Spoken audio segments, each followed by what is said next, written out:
श्री शिवाय नमस्तुभ्यम। हम सबको पता है कि आज है 10 मार्च यानी कि आमलकी एकादशी का बहुत ही प्यारा सा दिन। एकादशी तो अपने आप में प्यारी होती ही होती है, लेकिन साथ में आज महादेव का दिन है, तो आप सभी लोगों को इस उपाय को करना है। बहुत सारे लोग सिर्फ एक चीज़ को लेके परेशान हैं आज के टाइम पे, आज के इस कलयुग में, अपने परिवार को लेके ना, कि उनकी फैमिली में, परिवार में खुशियां नहीं आती हैं। तो आप सभी को आज रात में कहीं भी बाहर जाने की आवश्यकता नहीं। इस उपाय के लिए अपने घर के अंदर चौमुखी हरि स्वधा दीपक लगाना है, जिससे आपकी फैमिली में, परिवार में किसी प्रकार से कोई संकट ना आ पाए। ठीक है ना। इसी की बात इस वीडियो में करेंगे, तो वीडियो को पूरा देखिएगा। ठीक है ना। देखो, जब भी हम कोई विशेष उपाय करते हैं तो उस विशेष उपाय में हम सभी लोगों को क्या लेना चाहिए? आटे का दिया। मेरी बातें समझ में आ रही क्या? अब आटे का दिया तो आप ले लोगे, लेकिन वो आटे के दिए का कोई शेप इंपॉर्टेंट नहीं है। मतलब कहने का क्या है कि जैसे यहाँ पे देखो, इस प्रकार से आपको शेप दिखाई दे रहे हैं, है ना, 4 शेप, 5 शेप, ऐसा कोई ज़रूरी नहीं है कि ऐसा ही शेप आपको बनाना है। आप कोई सा भी आटे का दिया कुछ किसी भी शेप का बना लो। ठीक है ना। अब मैंने क्या बताया कि कोई विशेष दिन है, तो आप सभी लोगों को इस आटे के दीपक में क्या डालना है? थोड़ा सा घी डालना। ठीक है ना। मेरी बातें समझ में आ रही क्या? घी डालिएगा। अब मैंने क्या लिखा था? चौमुखी स्वधा हरि दीपक लगाना है ना। तो आप सभी लोगों को क्या करना होगा? इसमें कुछ इस प्रकार से लगाना है चौमुखी दीपक। ठीक। अब इस दीपक को रखोगे कहाँ, लगाओगे कहाँ, इसकी बातें हम लोग करेंगे। अब आप इस दीपक को उठाना। मुझे पूरी उम्मीद है कि आप सभी लोगों के घरों में माँ तुलसी का पौधा ज़रूर होगा, लेकिन मुझे ये भी उम्मीद है कि आज आप ये गलतियाँ नहीं करेंगे। तुलसी माता के जड़ के अंदर किसी भी प्रकार का जल समर्पित नहीं किया जाता है एकादशी के दिन। होता तो ये दिन माँ तुलसी को है, माँ हरि को, भगवान हरि को समर्पित होता है, बट जल समर्पित नहीं करते हैं। क्यों नहीं करते हैं, इसकी पीछे की कहानी मैंने आपको बता रखी है। अब जो देखो, जो आटे का दिया आप लोगों ने लिया है, उस आटे के दीपक को आपको कहाँ रखना है? माता तुलसी के पास में, कुछ इस प्रकार से। कौन सा दिया हम लगा रहे हैं? चौमुखी दिया। मैंने आपको बता रखा है, जब हम कोई भी दिया माँ तुलसी के पास प्रज्वलित कर रहे हों, यानी कि जला रहे हों, दीपक के नीचे भगवान हरि का स्मरण करते हुए क्या रखा जाता है? अरे बताओ भाई, आपको हल्दी रखना होगा, है ना। हल्दी रख देना। लेकिन जब आप इस हल्दी को दीपक के नीचे रखोगे तो ओम नमो भगवते वासुदेवाय का स्मरण जरूर से जरूर करना। क्या करना है? ओम नमो भगवते वासुदेवाय। इतना करने के बाद में आप सभी लोगों को इस दीपक की चारों बत्तियों को प्रज्वलित करना है। ये दीपक एक्चुअली में हम लगा किसके लिए रहे हैं? बताओ भाई, भगवान हरि के लिए। और चौमुखी दिया है, तो आप सभी लोगों को इस दीपक की चारों बत्तियों को क्या करना है? प्रज्वलित करना है। ओम नमो भगवते वासुदेवाय का स्मरण करके, साथ ही साथ दीपक जलाने के बाद में 3 बार आप सभी को स्वधा स्वधा स्वधा का स्मरण करना है। क्या करना है? स्वधा स्वधा स्वधा 3 बार बोलिएगा, और फिर एक चुटकी हल्दी, और आप सभी को अपनी फैमिली की तरक्की, उन्नति के लिए जलते हुए दीपक के अंदर मात्र एक चुटकी हल्दी अगर आप डाल देते हैं तो आपके घर परिवार में कोई दिक्कतें नहीं आएंगी, है ना। अच्छा हाँ, एक सवाल था आप लोगों का कि भैया ठीक है, हम जल नहीं समर्पित कर सकते हैं माँ तुलसी के पौधे में, जड़ में, तो क्या हम पूजा भी नहीं कर सकते? इसका जवाब है बिल्कुल, आप पूजा कर सकते हैं। जो कुछ भी चढ़ाना वगैरह है समर्पित कर दो, टीका लगा दो, लेकिन जल नहीं चढ़ाए। क्यों? तुलसी माता भगवान हरि के लिए निर्जला व्रत रहती हैं, और जल डाल दोगे तो क्या होगा? व्रत टूट जाएगा। इसीलिए जल नहीं डाला जाता। फिर परिक्रमा भी ज़रूर करना चाहिए एकादशी के दिन। कम से कम 7 परिक्रमा करने का प्रावधान है एकादशी पे, इसीलिए तुलसी माता के जड़ की परिक्रमा भी ज़रूर करना चाहिए। ठीक है ना। समझ में आई बातें? चलो आगे बढ़ते हैं। अब इस वीडियो में आज करने वाले हम लोग अपने दूसरे उपाय की तरफ, और ये उपाय भी आपको अपने घर पे ही करना है। सुबह करना हो सुबह कर लो, शाम के टाइम पे करना है तो उस टाइम पे भी कर सकते हैं। सबसे पहले हम लोग समझ लेते हैं कि ये दूसरा उपाय जो हम करने जाएंगे, इस उपाय के बेनिफिट क्या होने वाले हैं। कोई भी प्रकार की इच्छा अगर आपकी है और वो अधूरी रह गई है, इवन पूरी नहीं हो पा रही है, बहुत प्रयास कर रहे हो, प्रयत्न कर रहे हो, बट नहीं कोई फ़ायदा है, इस उपाय को ज़रूर करेंगे।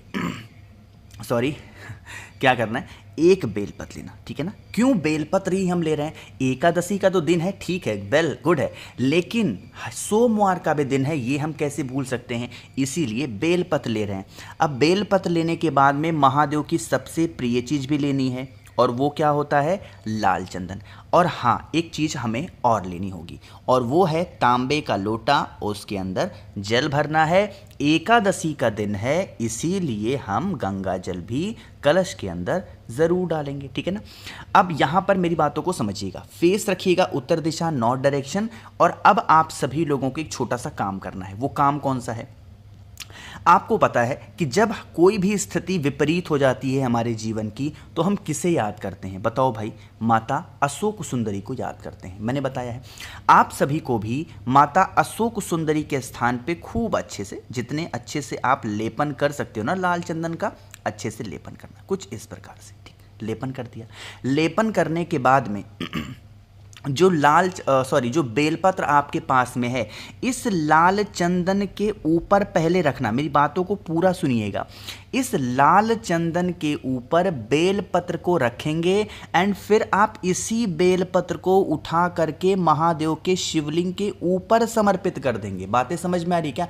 ऐसा नहीं कि यहाँ पे दूसरी बेलपत्र, यहाँ पे दूसरी, नहीं, यही वाली बेलपत्र उठा करके महादेव के शिवलिंग के ऊपर समर्पित करके, और फिर जो मैंने आप सभी लोगों को जल दिखाया, उस जल को महादेव के शिवलिंग के ऊपर चढ़ाना होगा। करके देखिए इस उपाय को, जो आपकी विशेष होंगी, मनोकामना होगी, वो पूरी होगी। और हाँ, इस पूरे उपाय को करते टाइम आप सभी लोगों को महादेव का बहुत ही प्रिय नाम बोलना है, और वो कौन सा नाम होता है मैंने बता रखा है, कुंदकेश्वर महादेव के नाम से आप सभी को करना है इस उपाय को, ठीक है ना। करके देखिएगा, जो भी इच्छा होगी वो इच्छा आपकी पूरी ज़रूर हो जाएगी, ठीक है ना। चलो भाई, आगे बढ़ते हैं अब इस वीडियो के हम लोग अपने तीसरे उपाय की तरफ, और ये तीसरा उपाय आपको घी से करना है। मुझे उम्मीद है कि आप सभी के घरों में घी ज़रूर से ज़रूर होगा। सबसे पहले समझ लेते हैं इसके फ़ायदे क्या हैं, लेकिन उससे भी पहले एक छोटा सा काम करिएगा, जल्दी से वीडियो को लाइक करेंगे, और मेरे जितने भी भाई बहन आवाज़ आज मेरी पहली बार सुन रहे हैं, चैनल को ज़रूर सब्सक्राइब करेंगे, ठीक है ना। देखो, अब यहाँ पे आप सभी को दिखाई दे रहा होगा घी। सबसे पहले समझ लो कि इस उपाय को आप करते हो या करने जाते हो तो इसके बेनिफिट क्या होने वाले हैं। जैसे आज के टाइम पे 2-3 चीज़ें हर एक फैमिली में बहुत बड़ी हो गई हैं, या आप कह सकते हो बड़ी बन करके उभर रही हैं, और वो चीज़ें हैं लड़ाई को लेके ना। बहुत ज़्यादा लड़ाई झगड़े घर में हो रहे हैं, तो आप उपाय करेंगे। और अगर कोई भी व्यक्ति घर में क्रोधी प्रवृत्ति का है, यानी कि बिगड़ गया है, गलत दिशा में चला गया है, तब तो आप उपाय को ज़रूर करेंगे। इसके लिए घी ले लिया। घी लेने के बाद में महादेव की फिर से प्रिय चीज़ लेनी है, और वो होगा लाल चंदन। अब थोड़ा सा तरीका समझेंगे। एक बेलपत्र लीजिएगा, कहीं से कटी पिटी नहीं होनी चाहिए, इस चीज़ का विशेष ध्यान देंगे। जो मैंने आपको घी दिखाई, मेरी बात सुनिएगा, जो मैंने आपको घी दिखाई, उस घी का लेपन बेलपत्र के बड़े पत्ते पे करना, खूब अच्छे से करना, ठीक है ना। क्या करेंगे? खूब अच्छे से, जैसे मैं कर रहा हूँ ना, कहीं से भी जो हरा वाला पोर्शन है वो आपको दिखाई नहीं देना चाहिए, ठीक है ना। इतना कर लिया। अब करने के बाद में आप सभी लोगों के पास में जो लाल चंदन है, उस लाल चंदन को खूब अच्छे तरीके से लगाएंगे बेल पत्र की नीचे की पत्ती पे, जहां मैं लगा रहा हूं ना, बिल्कुल यहां पे आपको लगाना होगा, कुछ इस प्रकार से, ठीक है ना, ऐसे लगा देना, ठीक। लग गई। तो जब लगा दोगे ना, तो बेलपत्र आपकी कुछ ऐसी ही सजी हुई नजर आएगी। अरे आएगी कि नहीं आएगी? आएगी ना। इस बेलपत्र को उठाना, महादेव के शिवलिंग के पास लेकर के पहुंच जाना। वहां पर पहुंच करके जो भी व्यक्ति घर में आपके क्रोध करता, लड़ाई करते, झगड़े करता है, उस व्यक्ति का स्मरण करके नाम और गोत्र बोल के वह बेलपत्र समर्पित करेंगे। साथ ही साथ हाटकेश्वर महादेव का ध्यान करना है। किसका स्मरण करोगे भाई? हाटकेश्वर महादेव का ध्यान कर दीजिएगा। कोई भी प्रकार का लड़ाई झगड़ा अगर आपके घर में होता होगा, तो लड़ाई झगड़ा धीरे धीरे करके खत्म जरूर हो जाएगा, ठीक है ना। चलो, सभी इसको समझ में आ गया है।